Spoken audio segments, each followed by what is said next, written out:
నగరంలో జబర్దస్త్ శ్రీముఖి ముక్కు అవినాష్ టీం సందడి చేస్తుంది. విజయవాడ ఇంద్రకీలాద్రిపై కొలువై ఉన్న శ్రీ కనకదుర్గ అమ్మవారిని జబర్దస్త్ శ్రీముఖి ముక్కు అవినాష్ తదితర టీంతో కలిసి దర్శించుకున్నారు. సంక్రాంతి పర్వదినాన్ని పురస్కరించుకొని జబర్దస్త్ శ్రీముఖి ముక్కు అవినాష్ టీంతో కలిసి శ్రీ దుర్గామల్లేశ్వర స్వామి వార్ల దేవస్థానానికి విచ్చేయగా ఆలయ అధికారులు ఆలయ మర్యాదలతో అమ్మవారికి దర్శనం కల్పించారు. అనంతరం వేద పండితులు ఆశీర్వచనం ఇచ్చారు. సందర్భంగా వారు మాట్లాడుతూ విజయవాడ కనకదుర్గ అమ్మవారిని దర్శించుకోవడం ఆనందంగా ఉందన్నారు.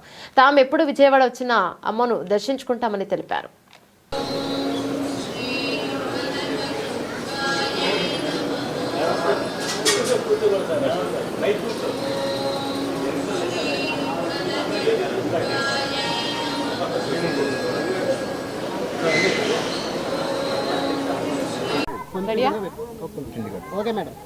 అందరికీ నమస్కారం. సో సంక్రాంతి పండుగ సందర్భంగా విజయవాడకి రావడం జరిగింది. అండ్ విజయవాడకి వచ్చిన తర్వాత అమ్మవారిని దర్శించుకోకపోతే ఎలా చెప్పండి. సో వచ్చాను, అమ్మవారి దర్శనం నేను నా ఫ్రెండ్స్ అందరితో పాటు అద్భుతంగా జరిగింది. సో ఈ సంక్రాంతి పండుగ మీ అందరికీ చాలా బాగుండాలని మనస్ఫూర్తిగా కోరుకుంటూ అమ్మవారి ఆశీస్సులు అందరికీ ఉండాలని కోరుకుంటున్నాను. Thank you.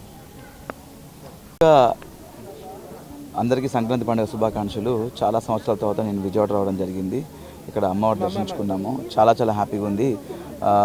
అంటే పండుగ రోజు దర్శనం జరగడం అనేది చాలా అదృష్టం. అండ్ మాతో పాటు చాలామంది వచ్చారు. అందరికీ భగవంతుని ఆశీస్సులు ఉండాలి, అమ్మవారి ఆశీస్సులు ఉండాలి మనస్ఫూర్తిగా కోరుకుంటున్నాము. Thank you so much. Thanks a lot అందరికీ. అందరికీ నమస్తే. నేను ఆర్జే చైతు. ముందుగా అందరికీ సంక్రాంతి శుభాకాంక్షలు. సో సంక్రాంతి పండుగ సెలబ్రేషన్స్ కోసం విజయవాడ రావడం జరిగింది. అండ్ విజయవాడ వచ్చామంటే అమ్మవారిని దర్శించుకోవాల్సిందే. పుట్టి పెరిగిన ఊరు, మా ఊరు వచ్చి మా అమ్మవారిని మళ్ళీ ఒకసారి దర్శించుకోవడం చాలా ఆనందంగా ఉంది. సో అమ్మవారి బ్లెస్సింగ్స్ అందరికీ ఉండాలని మనస్ఫూర్తిగా కోరుకుంటూ వన్స్ అగైన్ అందరికీ కూడా హ్యాపీ సంక్రాంతి. Thank you.